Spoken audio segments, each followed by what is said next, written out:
तर मित्रांनो आपल्याला दुर्वेस गावातून फोन आलेला, तुषारला फोन आलेला तिथे साप आहे तिथे.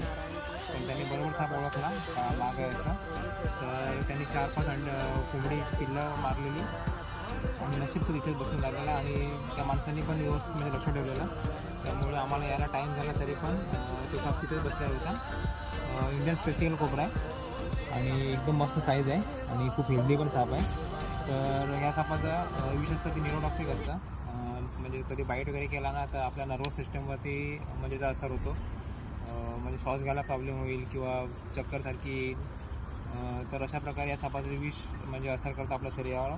तर साप कधी असं कुणाला चावला तर डायरेक्ट त्याला दवाखान्यातच घेऊन जा आणि साप चावला तर त्या सापाला मारण्यापेक्षा त्याचा एखाद फोटो वगैरे क्लिक करता आला तर फोटो काढा, लांबून काढा आणि आमच्यासारख्या सर्प मित्रांना तुम्ही एक फोटो पाठवाल का हा कोणता साप आहे तर आम्ही डॉक्टरांना सांगू शकतो का हा प्रकार